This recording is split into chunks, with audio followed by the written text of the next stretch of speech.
Assalamualaikum warahmatullahi wabarakatuh. Baik lagi bersama gue Hanif Dan gue Randy di channel YouTube Hanif Hanif dan dan Randy Randy Show.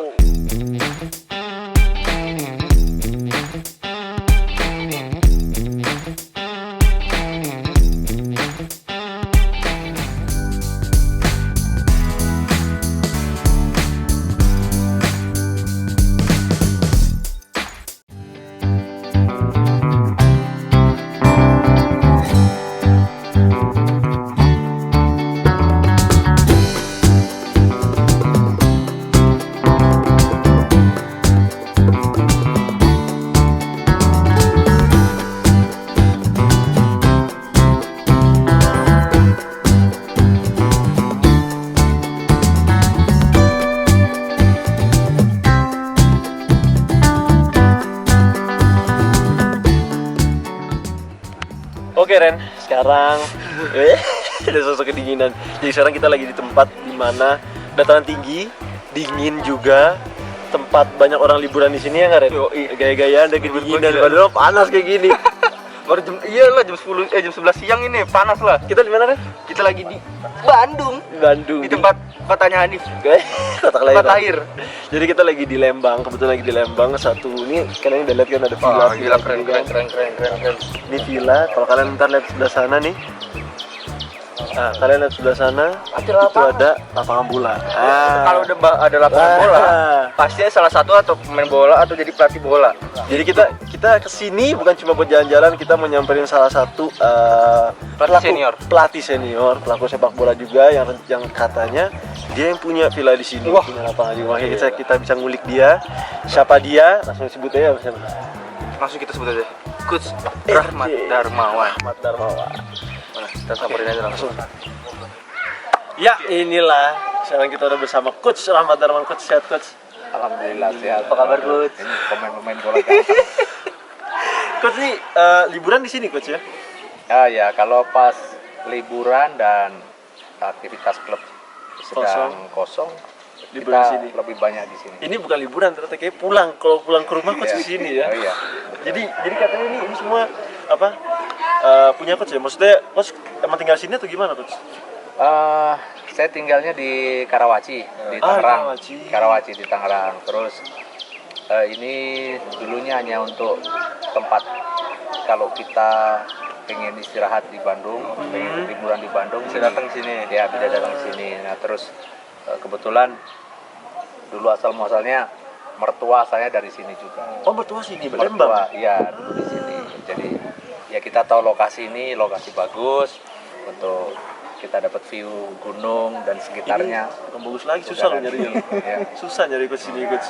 Katanya udah tahun berapa nih Coach dapat di sini Coach? Saya mulai nyicil ya saat saya melatih di Persikota tahun 99. 9. Harga tanah waktu itu Masih murah banget. Semeter nggak ada 100.000 ya. Ya 90.000 per meter. Tapi dulu juga nyari 100.000 sih kan. Ya, tapi saya memang punya tekad waktu itu. Saya pengen punya simpenan ya. Oh, Tanah. maksudnya kayak investasi gitu Coach? Ya, kalau bahasa kerennya investasi. Investasi lah. Kalau bahasa Simpanan ya. kampung saya simpanan. Tapi simpanan yang positif ya. Jadi saya kemudian saya ingat beli tanahnya jual mobil. Ya, jual mobil saya, beli tanah. Nah, saya pikir lebih penting punya tanah lah daripada punya mobil lah. Invest ya. Iya sih benar. Hasilnya Sama. juga lebih ini. Jadi ini belinya nggak langsung setahun bertahap ya Coach? dapat ini, kemudian 2 tahun kemudian dapat yang lain, terus nambah sampai Iya, saya lihat ada lapangan bola di situ Coach. ya bukan lapangan Oh, bola. Itu mini soccer lah.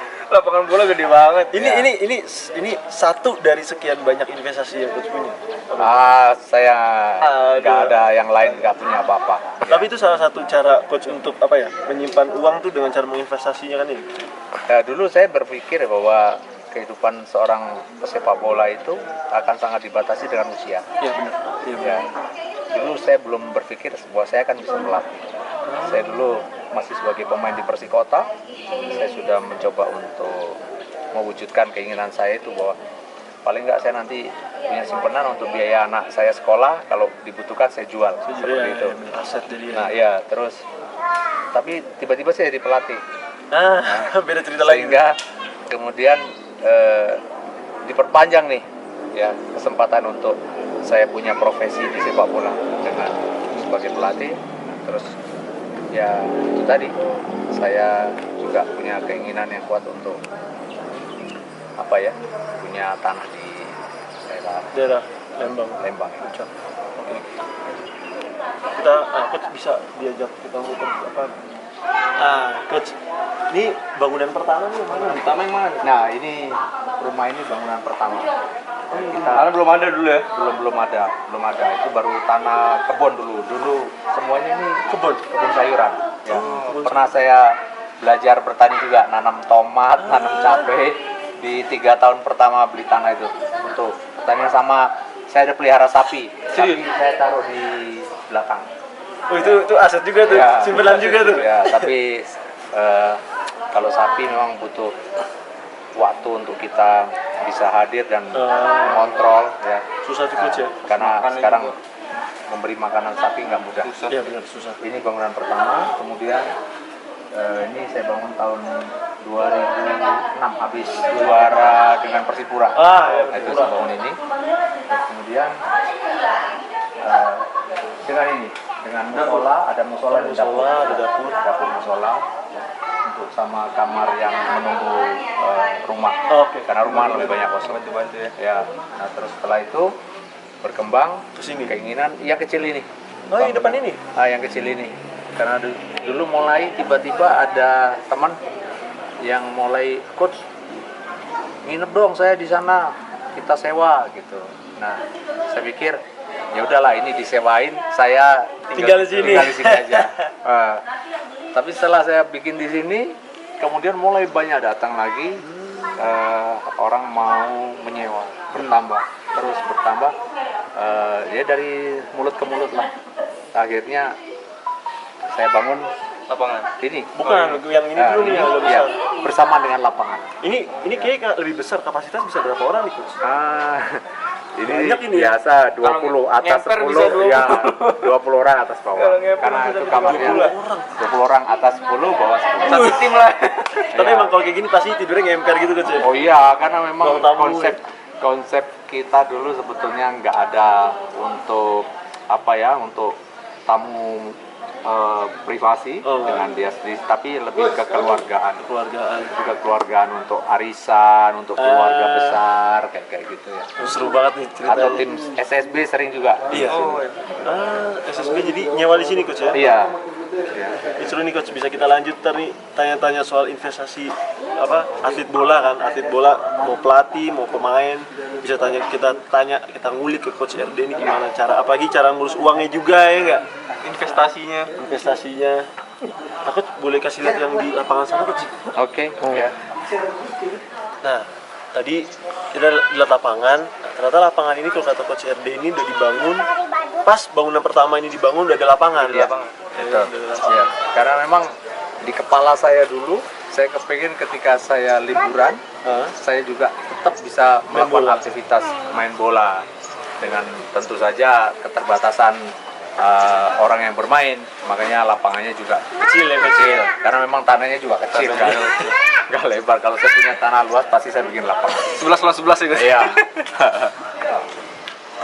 Yang penting ada untuk kita menyalurkan hobi kita. Yang nggak diem aja gitu coach ya? Ya, dia betul. Hobi kita bisa. Kenapa nggak sintetis coach?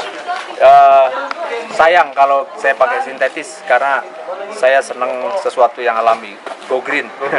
Dan ini daerah di sini subur, sangat subur. Jadi kita istirahatkan lapangan, kalau rusak 1 minggu saja udah ada rumput. Iya. Jadi nggak ada masalah. Bakal mahal perawatan itu enggak ya? Enggak, murah sekali. Ini saya pakai rumput biasa yang biasa dipakai, rumput gajah. Ya, rumput gajah biasa. Dan Tapi tetap disiram, Gus. disiram kadang-kadang kalau dibutuhkan, tapi potong rutin. Iya, tadi kan kita udah tanya-tanya soal lapangan nih coach ya. Udah muter-muter juga lihat lapangan. Sudah muter-muter soal ini juga. Nah coach, saya penasaran nih. Saya kan beberapa kali udah wawancara beberapa pemain, terus kita tanya juga rahasianya untuk mengelola uang itu gimana. Kalau dari segi coach itu gimana coach? Ya, saya sih waktu itu hanya berpikir sederhana bahwa usia pemain sepak bola ini singkat, Terbatas. sangat terbatas. Jadi bagaimana uang yang ada itu tidak dihambur-hamburkan untuk keperluan yang tidak penting. Iya benar sih. Ya, yang nomor satu tentu saja harus punya, kalau saya bilang tadi, simpanan atau tabungan atau investasi. Simpanan gimana Iya. gitu ya? Investasi itu buat saya sangat penting, dan yang paling efisien investasi itu adalah Tanah. kita memiliki tanah, Tanah Coach. ya, atau lahan, dan itu buat saya penting karena saya menyiapkan masa depan nanti keluarga saya, anak-anak saya seperti apa. Iya. Jadi Soalnya banyak banget identik kalau pemain bola itu kan rata-rata pas dapet uang ya udah dia beli barang-barang. Habis gitu aja ya? Terus dia jalan-jalan lah kemana. ya, jadi itu memang mungkin penting juga, tapi bagaimana bisa betul-betul membagi kebutuhan itu dengan baik, ya. Saya juga kepengen mobil, saya pengen kendaraan, tapi mana yang kebutuhan menurut saya lebih penting untuk kedepannya setelah kebutuhan pokok tentunya, ya. Coach Memang, ada kepikiran buat bikin kayak investasi di akademika atau SSB. wah, itu cita-cita saya, jujur itu Cita-cita, cita-cita saya nanti suatu saat ketika saya sudah tidak ingin berkiprah di sebagai pelatih di klub profesional, saya ingin mengabdikan di youth development dengan mempunyai atau fokus kepada akademi atau SSB atau apapun yang berkaitan dengan pengembangan usia muda. artinya nggak akan jauh dari ngelatih ya Coach ya? Passion saya di sepak bola. Oke. Bahkan saya harus korbankan karir militer Iya. saya dalam tanda kutip karena passion saya ini. Kalau nggak salah pas saya pertama kali ketemu Coach itu ya Coach ya? Iya. Yang di Malaysia itu kan? Ya, waktu itu Hanif ini masih belajar jalan. Umur berapa lu? Umur berapa Coach? 9 tahun ya. Enggak. Satu daripada 19. 18 atau 19 gitu. Ya, Itu saya pertama kali ketemu Coach sama Coach Satya juga, Coach Rasiman juga, itu Coach Sandi, Coach Sandi. Kurnia Sandi. Iya, Coach Sandi. Ya Allah. Iya. Di Malaysia. Di Malaysia. Ya, waktu Itu kita ngapain main? Enggak. Nonton. Dia diajak jalan-jalan sama itu sama Pak Muli. Pak Muli. Adalah you know who. Kan Coach kan kita mengenal saya pertama kali jujur mengenal Coach itu sebagai Sebagai pelatih, pelatih. tapi ternyata pas saya ngulik lagi Coach sebelumnya sebagai pemain kan. Iya. Nah, terus juga pernah main di Malaysia juga. Nah, itu tuh ceritanya gimana tuh Coach awal-awal karirnya sebagai pemain itu Coach? Ya, awal pemain saya mulai dari saya terpilih dari kabupaten saya di Lampung Tengah. Saya satu-satunya pemain dari Lampung Tengah yang terpanggil untuk tim PON Lampung. PON Lampung. Ya, PON 11 yang akan diadakan di Jakarta. Kemudian saya bergabung di Jakarta dan masuk pemusatan latihan tepatnya di Bea Cukai Romangun. Nah, pada saat itu ada penerimaan seleksi mahasiswa juga. Iseng saya itu ikut. Nah, Ya, ikut. Nah, setelah itu selesai PON, selesai PON saya pulang ke Lampung. Kemudian saya juga sudah kuliah, diterima di APDN Lampung. Ya, tapi karena tiba-tiba ada panggilan saya untuk masuk tim PSSI Garuda 1. Kemudian saya juga kebetulan diterima di program Sipenmaru di Fakultas Olahraga IKIP Jakarta. Saya putuskan saya berangkat ke Jakarta.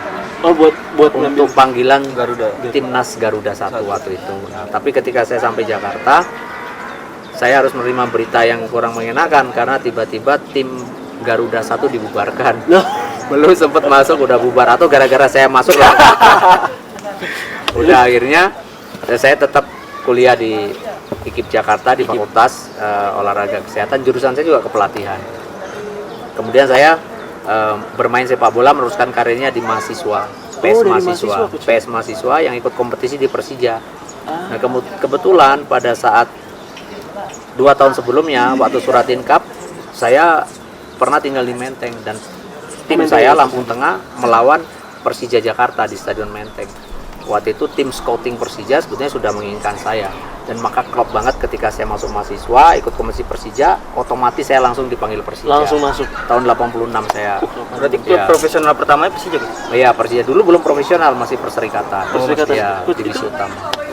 Coach sebagai tentara dulu atau Oh, udah- pemain bola. Emang pemain bola Saya dulu? main bola dulu, kemudian 86, ya 87 saya pertama kali mengenakan baju seragam tim nasional.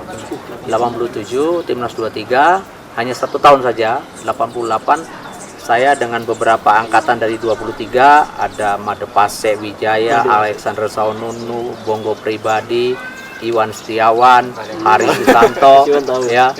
Dan saya 6 pemain itu naik ke tim senior. Dan waktu itu ikut di turnamen Merdeka Games Malaysia, persiapan menuju pra Piala Dunia. Kemudian kita berlatih di Jerman dengan Belanda selama lebih kurang 3 bulan di sana.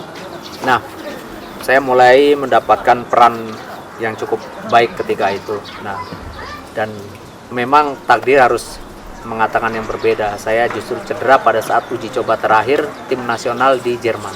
Oh, sebelum masuk kompetisi ya? Sebelum masuk resmi pra Piala Dunia. Saya cedera itu uji coba terakhir untuk besok kita kembali ke Indonesia. Jadi kita lawan Bayer Udingan dan dalam satu momen saya bertabrakan dengan goalkeeper, cederalah lutut kanan saya yang mengharuskan saya kemudian istirahat 1 tahun. 1 tahun? 1 tahun? 1 tahun. Cedera apa itu, Coach? Lutut. Jadi dulu meniskus. Oh, meniskus. Ya, meniskus. Sama sekali. Ya. Kemudian setelah masa 1 tahun itu, ya hikmahnya saya ambil. Saya bisa fokus ke kuliah, saya fokus menyelesaikan skripsi saya dan selesailah kuliah saya. Ya. Kalau boleh tahu udah S berapa tuh, Coach? S1. S1. Iya. Nggak ada pengen lanjut lagi, Coach? Sebetulnya kepingin saya kemarin mau ngambil S2, tapi karena kegiatan saya yang waktu itu harus saya berangkat ke Malaysia. Kemarin. Ya, saya sebenarnya waktu itu sudah mau daftar 2015 waktu kompetisi kita Di band. Pakom itu. Iya, Saya band. sudah fokus ke sana, tiba-tiba saya melatih di Malaysia. Jadi itu tertunda. Tapi nggak tahu nanti seperti apa. Nah, yang pasti karir saya harus terhenti satu tahun cedera, dan saya kemudian begitu sembuh cedera, saya terpanggil lagi ikut persiapan timnas menuju SEA Games Manila 91 untuk seleksi. Nah, kemudian kita sudah melakukan latihan, tiba-tiba waktu itu ada tawaran saya masuk pendidikan militer, sekolah perwira militer wajib. Nah, saya waktu itu sedikit galau ya, karena di satu sisi saya pengen banget melanjutkan karir saya di sepak bola dan main untuk tim nasional. Satu sisi saya juga ingat cita-cita saya dari kecil. Ketika saya masih anak-anak, itu kalau saya ditanya, saya selalu pakai baju itu setiap karnaval 17 Agustus. Mau jadi apa? Mau jadi KKO. KKO itu Korps Komando, sekarang Marinir namanya. Emang dari kecil ya? Berarti galau tuh ya pas itu ya? Tapi akhirnya saya putuskan saya ikut dulu Pusat Pendidikan Perwira Militer Wajib di Akademi Militer Magelang. Saya berangkat, ya, saya korbankan.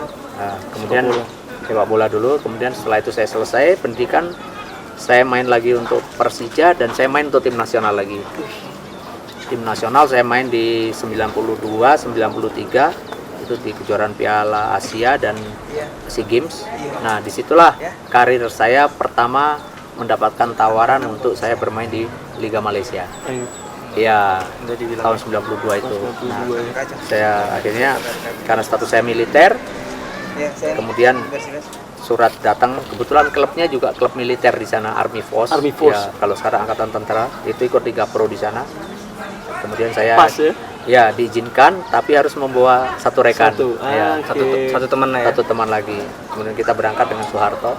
Kita berangkat waktu itu yang pemain asing kita di Malaysia ada 3. Saya Soeharto dengan satunya Robi Darwis, main untuk Kelantan. Robi Darwis? Iya, pemain asing Indonesia pertama setelah Risto Moyo yang main untuk Malaysia. Main di Malaysia maksudnya. Berarti 3 pemain Indonesia tuh main di satu klub itu ya? Enggak, klubnya beda. Lagi beda. Oh, beda. Di Kelantan. Ya, kalau saya di Army Force Kuala Lumpur ya. Ya. Nah, itu berapa lama tuh di sana tuh? Saya 1 tahun. Tapi saya mendapatkan offering untuk lanjut di musim kedua. Tapi karena status saya sebagai militer, susah ya, Coach ya? Ya, pimpinan waktu itu tidak mengizinkan. Saya harus kembali. Jadi cuma setahun di sana. 1 tahun saya kembali. Terus Coach, itu dari karir bola terus pindah ke pelatih itu gimana ceritanya? Tahun berapa Coach mulai melatih? Oke, jadi karir bola saya itu terus berlanjut dengan tim nasional sampai 95 terakhir. Ya, belum lahir gua. Ya, saya memperkuat tim nasional.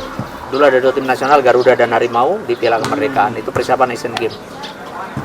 Terus setelah itu saya melanjutkan karir 1 tahun lagi di Persija, pembukaan pertama Liga Indonesia atau Liga Danil dulu namanya. Danil. Itu pertama. Saya masih untuk Persija ya, tahun pertama. Saya kebetulan waktu itu ditunjuk kapten ke-11 di tahun pertama. Tapi begitu injak tahun kedua, saya mendapatkan tawaran untuk bermain di Persikota Tangerang. Persikota. Semua kaget teman-teman, kenapa dari divisi utama saya harus main di klub divisi 2. Waktu itu Persikota masih divisi 2. Tapi karena ada dorongan yang kuat dari Persikota untuk membuat tim yang solid dengan cita-cita 5 tahun ke depan, akhirnya saya terima tawaran Persikota, saya tinggalkan Persija. Ya, dan akhirnya saya main untuk Persikota, dan itulah kenapa dinamakan bayi ajaib.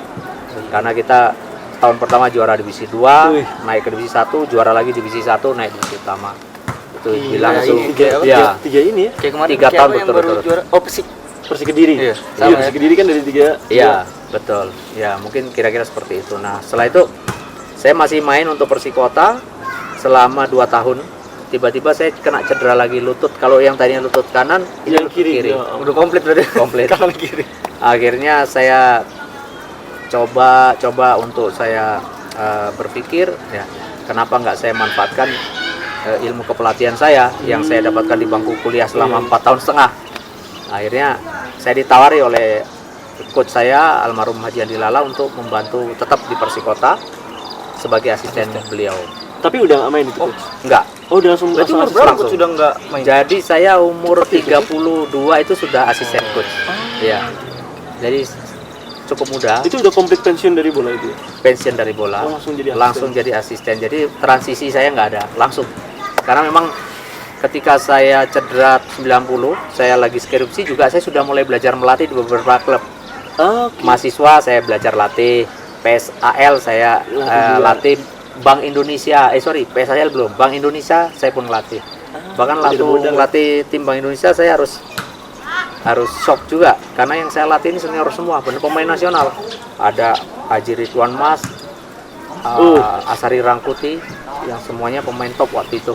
Jadi Danas Iya. masih tahu saya itu. Tiba-tiba saya harus melatih mereka. Wah. Itu kalau coach ngomong dibentak lagi sama dia. Dibalas sama mereka gitu. Ya waktu itu memang nggak mudah ya, Berat, karena itu baru belajar banget melatih, tapi mereka profesional. Walaupun kita di amatir, di Galakarya, tapi profesional mereka. Siapa head coach ya, coach? Pakar coach asisten. Waktu itu pertama Om Haricong. Haricong. Om Haricong. Kedua cok. Pelatih ya. SSB saya itu Iya. Haricong. Itu Om galak Haricong. banget itu, Coach. Tapi Om Haricong memang orang yang paling disiplin. Iya, disiplin banget. sangat disiplin. Ya.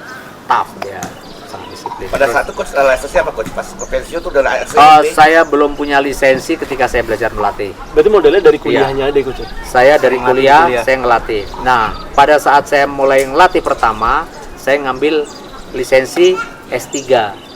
Dulu sebelum CBA itu ada lisensi, mulai di Indonesia ada S3, S2, S1. Jadi Oh, di jenjangnya dulu kepelatihan seperti gitu? itu, di kepelatihan S3, S2, S1.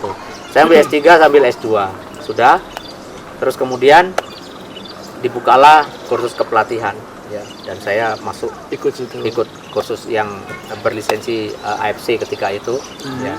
Angkatan saya pelatih senior ada coach Sartono Anwar, coach Muhammad Basri, ada coach Sultan Harhara, Sultan Harhara. ya, ya, ada sangat senior, dan saya memang paling muda ketika itu, paling muda coach yang ikut mengambil lisensi paling Lisensi muda itu. saya ya. Itu kan dari Persikota masih asisten, Coach ya. Ya, Sampai kapan Coach sudah Jadi bisa asisten. megang dapat jadi pelatih kepala itu, Coach? 3 tahun Selama di Ya. Persikota itu. di Persikota sebagai asisten 1 tahun dengan coach Andi Lala, kemudian 2 tahun bersama coach Sultan Harhara.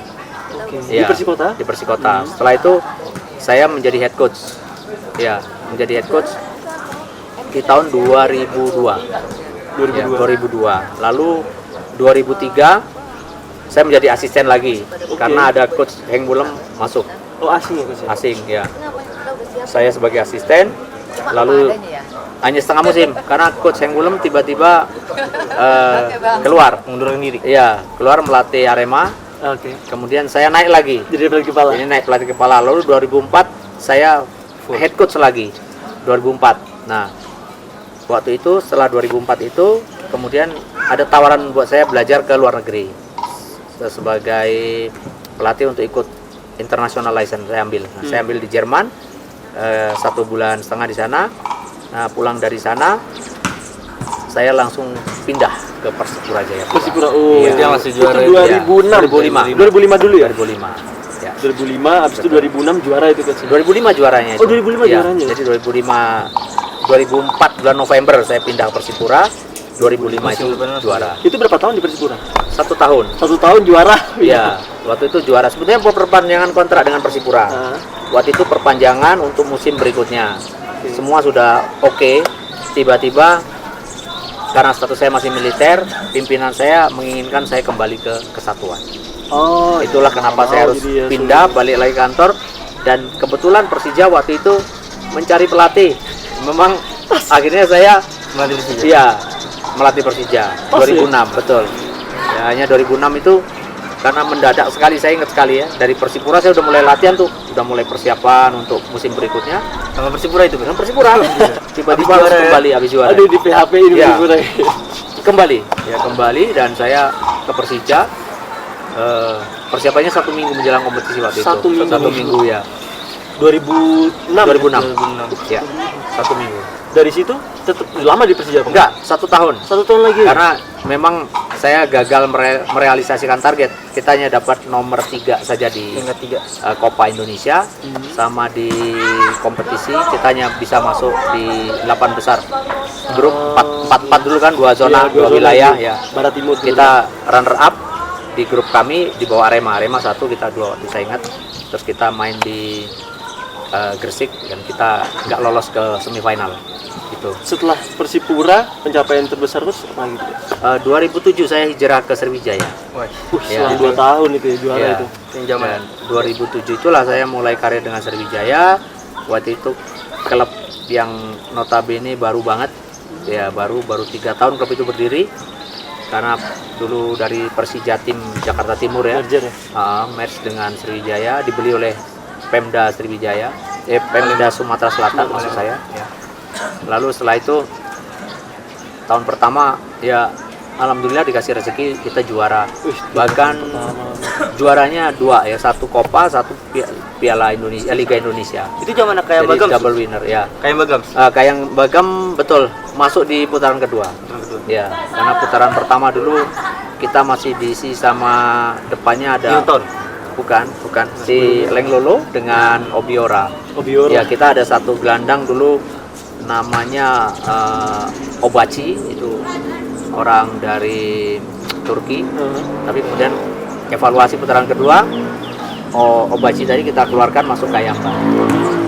Ganti sama kayak Ya, Kayamba. Jadi Kayamba masuk di Idola gua musim banget pertama, itu dulu tuh. putaran kedua, dan memang luar biasa pengaruh Kayamba ya di dalam tim, bersama dengan Zarahan, bersama dengan Lenglolo, Obiora, dengan Renato Elias dulu kan boleh 5 pemain asing. Iya, 5 Iya, dulu coach ya. iya. Berarti coach RD ini melatih karena cedera awalnya ikut. Cedera, betul. Tapi kalau misalnya nggak cedera itu bakalan lebih lama lagi coach. Saya bermain bola. yakin saya bisa main sampai 40 ya, karena kalau nggak cedera ya. Iya, Karena iya. saya waktu itu termasuk orang yang rajin memelihara kondisi fisik, karena saya punya kebiasaan latihan sendiri itu sudah dari Emang dari dulu ya. SMA ya, dari SMA. Tapi emang belum rezekinya ya. Ya. Betul-betul Ya, memang pernah rezekinya cedera. mungkin di pelatih. Rezeki. Ya, rezekinya mungkin di pelatih.